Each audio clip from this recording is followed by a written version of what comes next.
Welcome back my students 83 video के साथ। तो देखिएगा, पिछले वीडियो में हमने श्वसन संबंधी रोगों के बारे में बता दिया था, उसमें अस्थमा के बारे में हमने बता दिया था।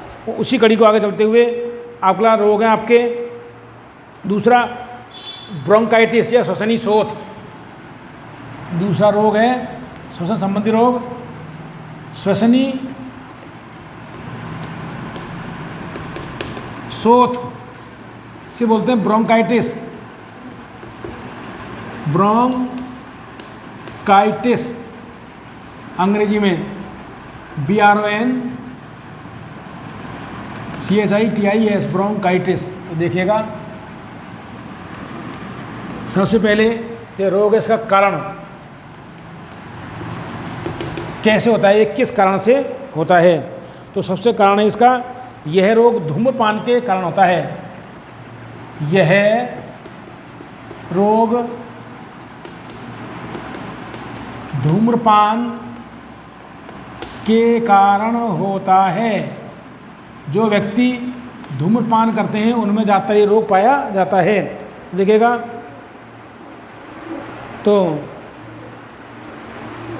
धुएं में, सिगरेट के धुएं में अनेक प्रकार के रसायन होते हैं जिससे श्वसनियों में अधिक श्लेष्मा बनता है और श्वसन में सूजन आ जाती है, जिससे रोगी को लगातार खांसी। आगे देखिएगा, इस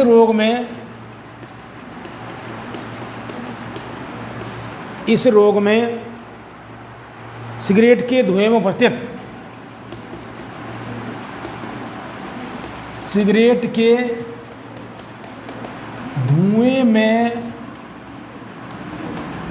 उपस्थित रसायन, सिगरेट के धुएं में उपस्थित रसायनों के कारण उपस्थित रसायनों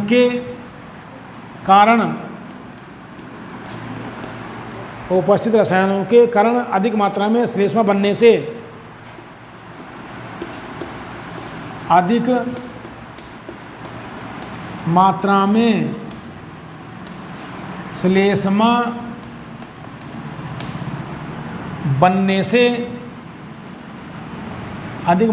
श्लेष्मा बनने से श्वसनी में सूजन आ जाती है।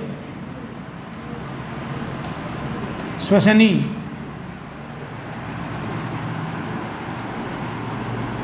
ब्रोंकिया में सूजन आ जाती है। क्या होता है, अधिक मात्रा में श्लेष्मा बनेगा, म्यूकस, और सूजन आ जाती है, जिससे अब इसके लक्षण आ जाएंगे।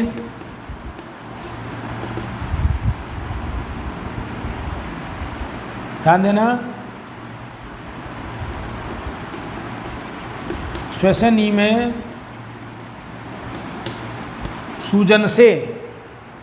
सूजन से रोगी को लगातार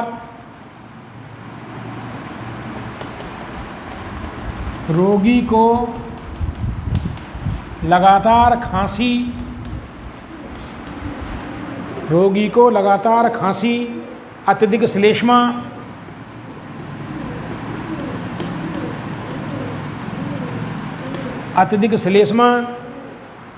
हरा पीला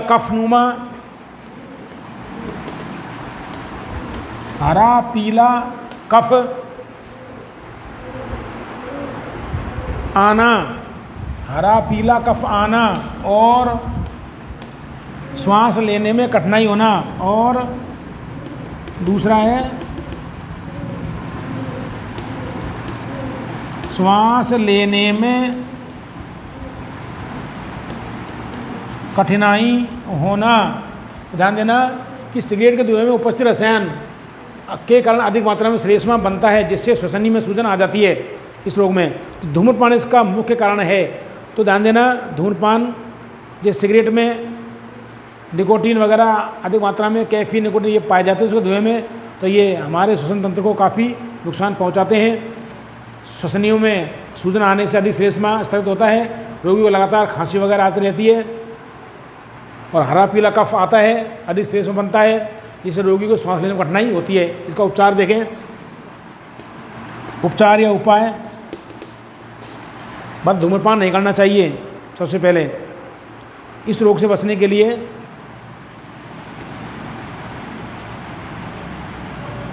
धूम्रपान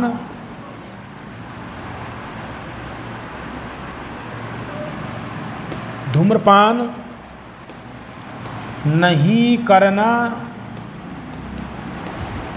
चाहिए। मतलब इस रोग से बचने के लिए धूम्रपान नहीं करना चाहिए। तो ध्यान देना। इसके आगे आता है आपको एम्फाइसीमा। एम्फीसीमा तो तीसरा रोग है, वो आ जाएगा आपको वात स्फीति नाम से प्रदत्त है। वात माने वायु। तीसरा जो रोग है श्वसन संबंधी मानव में श्वसन संबंधी तीसरा रोग वात स्फीति। वात स्फीति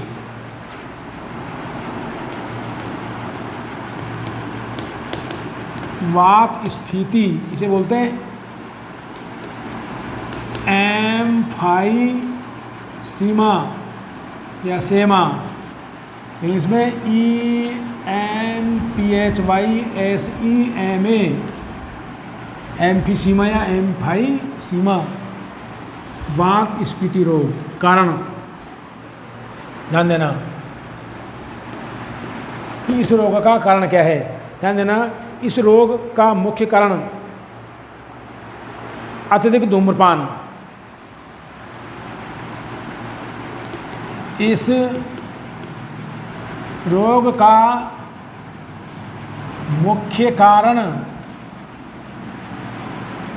अत्यधिक धूम्रपान। अत्यधिक धूम्रपान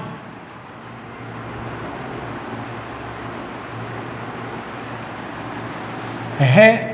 अत्यधिक धूम्रपान है। अत्यधिक धूम्रपान करने से, अत्यधिक मात्रा में धूम्रपान करने से क्या हो जाता है, वात स्फीति हो जाता है। तो क्या लक्षण है इस रोग के? अत्यधिक धूम्रपान करने से क्या होता है? पहला कि वायु कूपिका, ध्यान देना, कूपिका भित्ति क्षतिग्रस्त हो जाती है। इस रोग में कूपिका की भित्ति क्षतिग्रस्त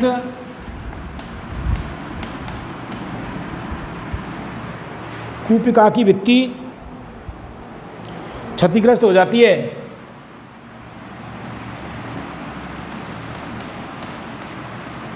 मतलब रप्चर्ड हो जाती है। कूपिका की भित्ति क्षतिग्रस्त हो जाती है। जो कूपिका भित्ति होती है क्षतिग्रस्त हो जाती है, जिससे विनिमय सतह घट जाती है। जिससे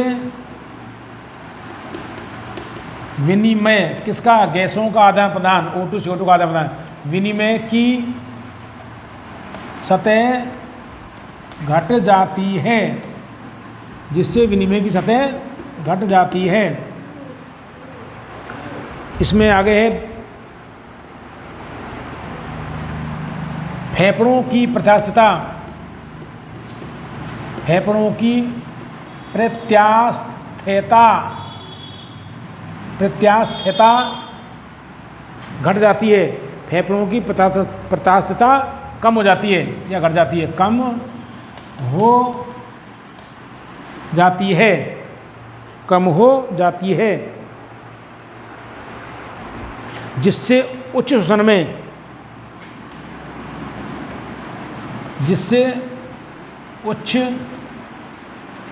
श्वसन में कठिनाई होती है।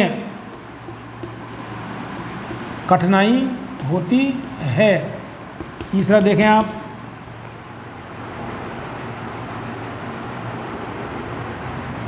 उच्च श्वसन के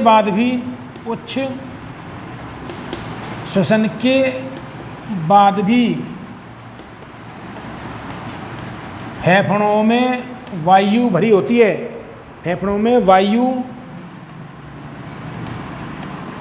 भरी होती है।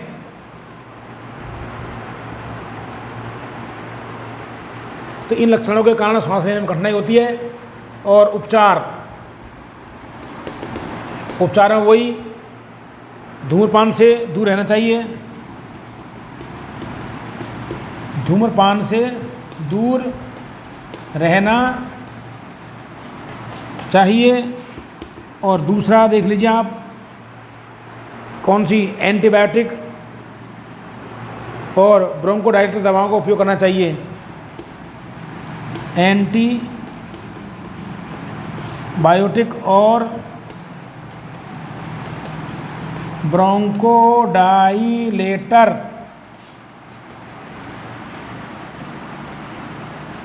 दवाओं का उपयोग करना चाहिए। तो ये रोग है, इसमें ध्यान देना, अधिकतर धूम्रपान के कारण होते हैं। तीसरा आता है निमोनिया। चौथा है रोग आपका निमोनिया, चौथा रोग है आपके निमोनिया। वैसे ये निमोनिया रोग बच्चों एवं बूढ़ों में अधिक होता है। और इसका मेन कारण जो रोग है, एक जीवाणु होता है जिसका नाम है स्ट्रेप्टोकोकस, ध्यान देना, न्यूमोनी। एक और डिप्लोकोकस न्यूमोनी, इस किताब में देखा आपके स्ट्रेप्टोकोकस न्यूमोनी।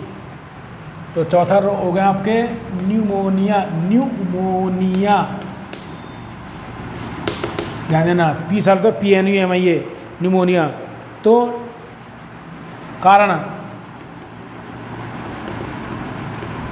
यह रोग स्ट्रेप्टोकोकस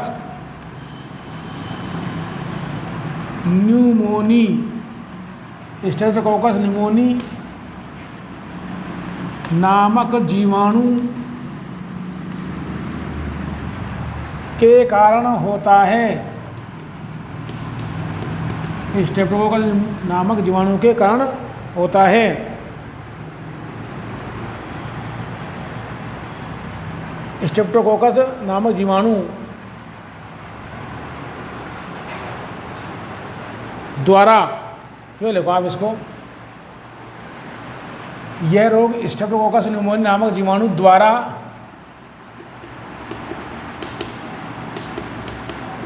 फेफड़ों में संक्रमण के कारण होता है। फेफड़ों में संक्रमण के कारण होता है। ध्यान देना, लक्षण, इस रोग में कूपिकाएं मृत श्वेताणु द्वारा,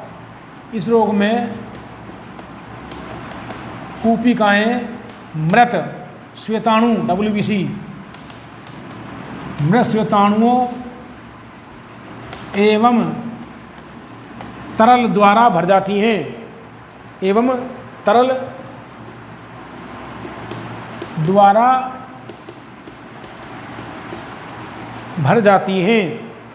जिससे फेफड़ों में सूजन आ जाती है। जी हाँ, जिससे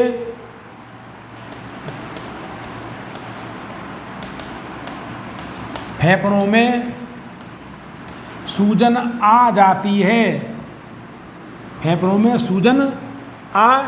है। दूसरा है, समझ जाएगा आपको, दूसरा, रोगी को श्वास लेने में कठिनाई होती है।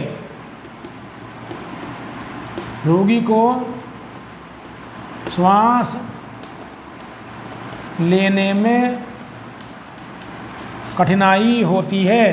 कहने का मतलब ये है, श्वसन संबंधी रोग है तो श्वास लेने में तो कठिनाई होगी। अब इसका उपचार में आपको वही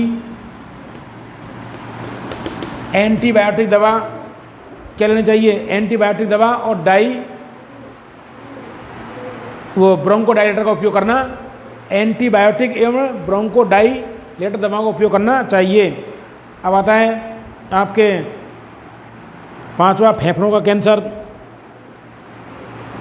जो रोग है आपके 5वां रोग है फेफड़ों का कैंसर। यह भी अत्यधिक धूम्रपान के कारण होता है।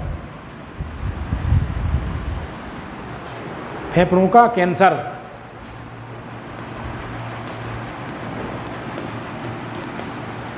फेफड़ों का कैंसर, कैंसर ऑफ लंग्स, ध्यान देना। कारण यह रोग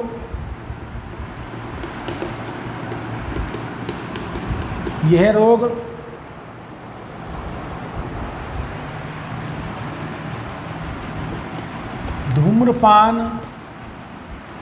के कारण होता है। मतलब इसका प्रमुख कारण है धूम्रपान। मतलब यह रोग मुख्य रूप से मुख्यतया धूम्रपान के कारण होता है। ध्यान देना।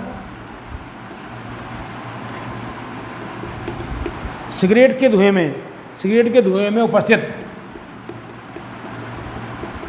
सिगरेट के धुएं में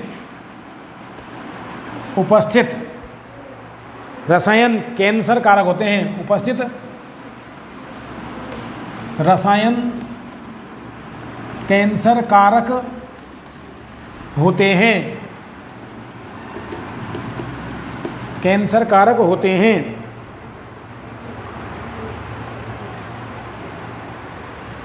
लक्षण, ध्यान देना, लक्षण में इसमें आ जाएगा आपके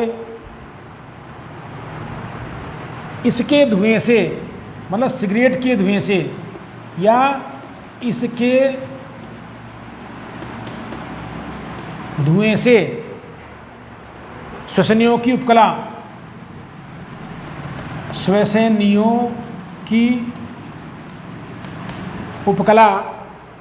की उपकला में उत्तेजना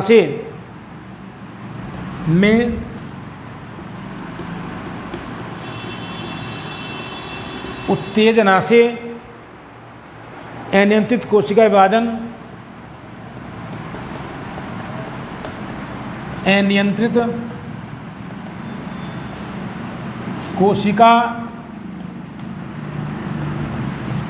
विभाजन प्रारंभ हो जाता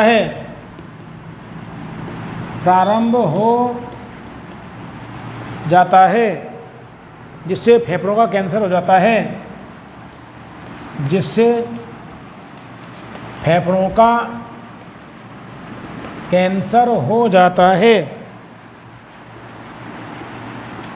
बचाव मतलब उपचार। धूम्रपान से बचना चाहिए। धूम्रपान से बचना चाहिए, मुख्य उपाय है इसका ये। अब आता है छठवां, सिलिकोसिस। आपने देखा होगा सिलिकोसिस पत्थर का काम करने वाले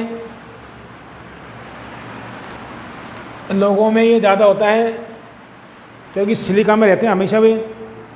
सिलिकोसिस और एस्बेस्टोस रोग, जो छठा रोग है वो है सिलिकोसिस एवं एस्बेस्टोस। लास्ट पॉइंट है इस पाठ का, सिलिकोसिस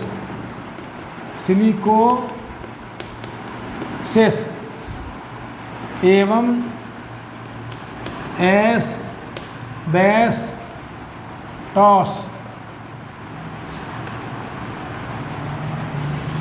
यह रोग किन लोगों में होता है, ध्यान देना। यह रोग वायु, कारण क्या है इसका मेन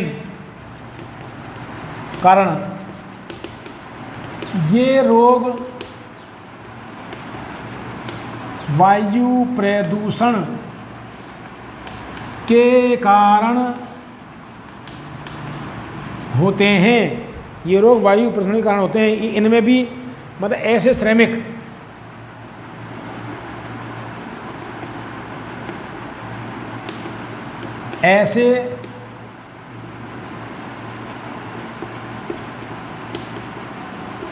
ऐसे श्रमिक जो सिलिका एवं एस्बेस्टोस की खानों, सिलिका एवं एस्बेस्टोस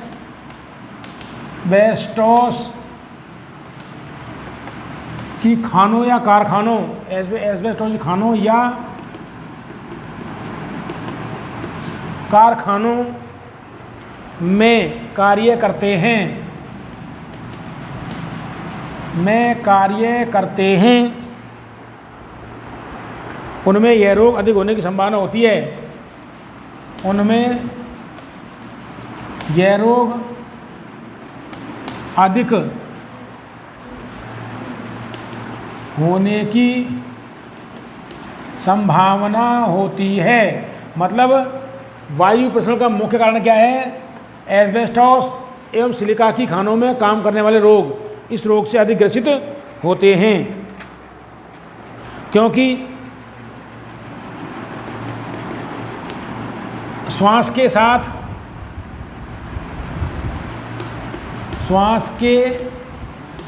सिलिका और एस्बेस्टॉस के कण, श्वास के साथ सिलिका और एस्बेस्टॉस के कण फेफड़ों में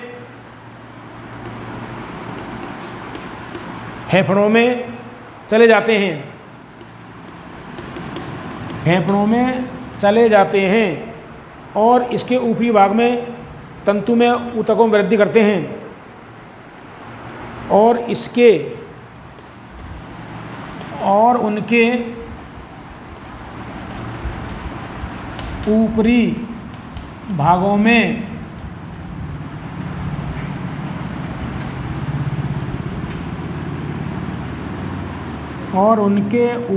भागों में फाइब्रोसिस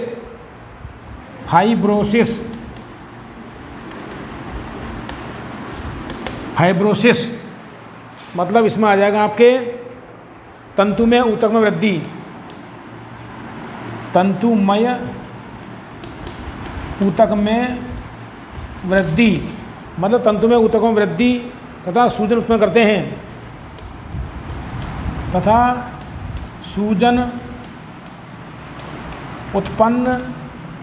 करते हैं। ध्यान देना, इसका उपचार देखो। जिन कारणों से यह रोग होता है,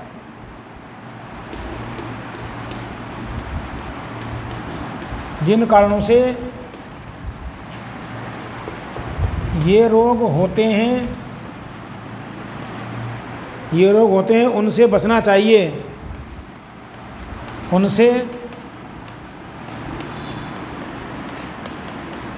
चाहिए। तो देखिएगा, सिलिकोसिस एवं एस्बेस्टॉस यह रोग मुख्यतः वायु प्रदूषण के कारण होता है। अब वायु प्रदूषण भी कैसा? जैसे सिलिका एवं एस्बेस्टॉस की खानों में काम करने वाले मजदूर लगातार यदि इनके संपर्क में रहते हैं तो सिलिका के कण और एस्बेस्टॉस के कण इनके फेफड़ों में चले जाते हैं और फेफड़ों में जाकर के ये फाइब्रोसिस या तंतु में ऊतकों में वृद्धि करते हैं, मतलब तंतु में ऊतकों में वृद्धि करते हैं और सूजन उत्पन्न करते हैं, जिससे सांस लेने में कठिनाई होती है और ये मृत्यु को प्राप्त हो जाते हैं। तो यह जिन कारणों से होता है उनसे बचना चाहिए। तो आपके ये चैप्टर पूरा होता है, आपके पाठ 23वां श्वसन तंत्र वाला, और आपको ऑफलाइन क्लास में और अच्छी तरह समझा दिया जाएगा। आगे का टॉपिक है आपका रक्त परिसंचरण तंत्र, अगला पाठ शुरू करेंगे। इसी के साथ धन्यवाद।